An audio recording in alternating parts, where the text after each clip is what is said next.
We have the keys to the play-in battles for the last two seeds in these playoffs. We go live to Memphis for the status on Ja Morant. And in 25 minutes, my exclusive interview with Luka Doncic. It's his first extensive one-on-one conversation since the trade, and he really goes there, y'all. And then LeBron James speaking live to reporters on the eve of his 18th playoffs. We have it all for you here on NBA Today alongside Wendy, Shams, UD. I'm Malika Andrews. The day before the playoffs, it feels like Christmas Eve, the anticipation peeking at the presents. But right now, it is LeBron James who is at the podium speaking to reporters as we speak. It is a developing story that we will bring you to right now. Talk about the handshakes, and I just want to know how you kind of got, like how they earned that, you know, and how you remember all of them. No, it's not an earned thing. I mean, it's just. This kind of happens. I have no idea how I remember the majority of them, if not all of them. I have no idea, you know, but it's definitely a chemistry thing that I started a long time ago with my teammates, and you know, been blessed enough to be able to have the mind to be able to remember them all. You know, even with former teammates that's, you know, not my teammates anymore. On a mind game, you told Steve Nash that keeping your mind right and your mind sharp was just as important, if not more important, than what you do for your body. What do the playoffs demand of you mentally, and what do you do to sort of meet that? I mean, everything. The playoffs demand everything from you mentally. I mean, obviously, you know, the physical toll that it's going to take because the games ramp up, the intensity ramps up, the physicality ramps up. The referees in the league allow us to play more physical, you know, in the postseason, so your body takes a toll. But mentally, being able to have that mind, you know, sharp throughout the course of a series, no matter if it's good or going bad, you always got to try to stay even keeled throughout the course of a postseason in each series if you're able to advance. So, absolutely. LeBron, I think since Julius Randle got back, I think they're 16-4. What have you seen that they're doing well since he's come back? Everything. Very, very, you know, good team and super well coached. LeBron traded the other day. He mentioned it. He just high, and it seemed like that was bad. And you guys were healthy, especially the last stretch after the second. Were you encouraged from how you guys improved that on the floor? How important is that going to be once game one starts tomorrow? You got to be able to defend. You got to be able to get stops, you know, in the postseason. And you know, we have a system that we've been working on, you know, throughout the whole course of the season. And then, you know, it's up to us to go out there and execute that. You know, I think Coach and the staff, they put us in position to give us the best game plan they believe that gets us a victory. And it's up to us to go out and execute that. I know that if you're in the playoffs, you feel like you've got a chance. But what does it particularly mean for you after 22 years, 40 on this planet, to have this sort of opportunity with this group as the 3 seed? I guess how energizing is that for you? I mean, it's a blessing. I don't take it for granted to be able to play in the postseason at my age and how many years I've played in this game. So to be one of 16 teams, to go in with this team and know what we're capable of, you know, all you can do is ask for is a chance to be able to compete at the highest level, to be able to compete for the ultimate thing, and that's the Larry O'Brien trophy. So, you know, you just don't take it for granted. You know what championship teams are made of. Are there the ingredients in this room to be a championship team? Of course. After the Houston win, both Austin and Lucas said, hey, we're about winning championships. The man who's won several. What do you like about this team going into the postseason? Well, I mean, obviously, you want to be healthy going into a postseason run. That's most important. And then you want to be able to be playing at a high level, you know, for, you know, the majority of the season. Being in, like, you know, must-win games, going down the stretch, playoff-type intensity games, and we had that. You know, so. But at the end of the day, I mean, so I can talk as much as you guys want me to talk, but the game is won in between the 4 lines.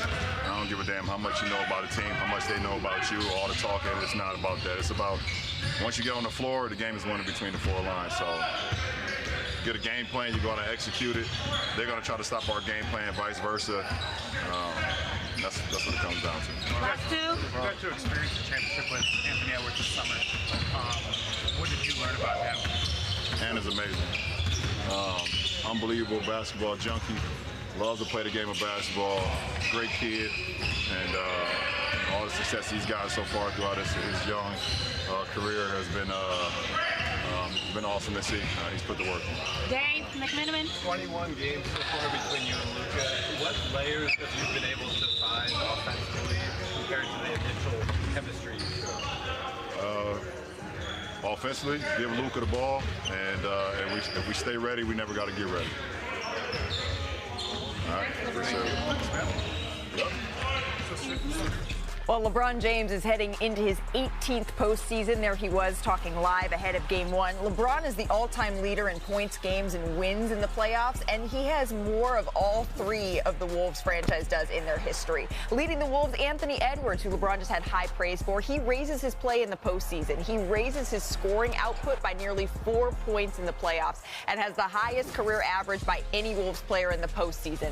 One thing that could decide the series is the front court play. The Lakers rotation really only uses Jackson Hayes in big minutes. It's a stark contrast from the Wolves. Here's Redick Gobert and what he thinks of that matchup.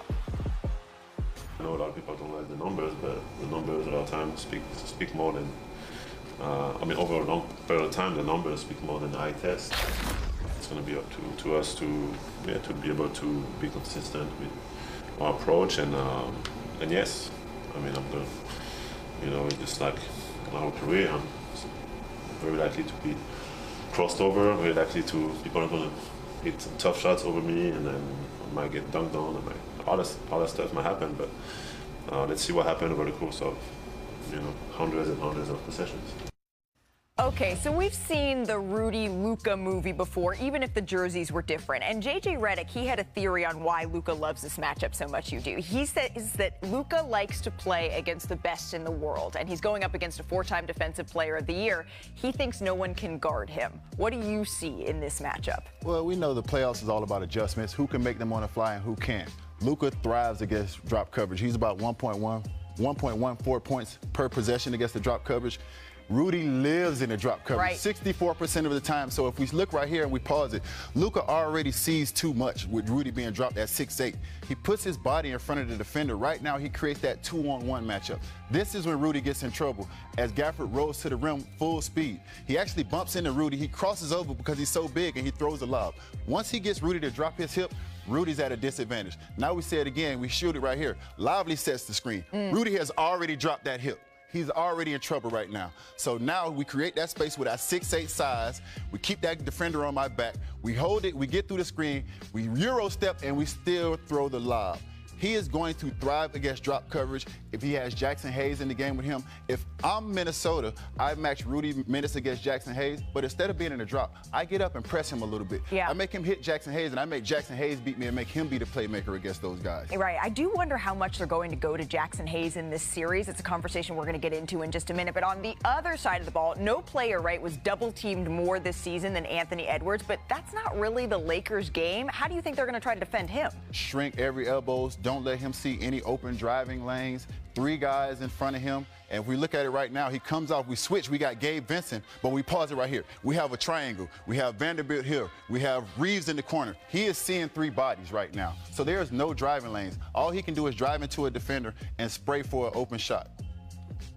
Those are the guys that the Lakers are going to take their chance on beating them. No disrespect, but we will let anybody but him beat us. Now we said it with DiVincenzo. We have Austin Reeves, who we might think is a weaker defender, but watch Vanderbilt pull up here to the elbow right now. We're already shrinking that other elbow. So right now, this is almost like a 3-2 that he's looking at, a 3-2 zone that he's kind of looking at. The Lakers are passing guys through. You make other guys beat you. If I'm Minnesota, the adjustment is to go small. I'm flashing I'm flashing Julius Randle to the middle. I'm getting McDaniels on the baseline, and I'm putting shooters in the corner. That way, when you get the ball to the middle, the Lakers have to react to the scoring guy in the middle. You have McDaniels on the baseline.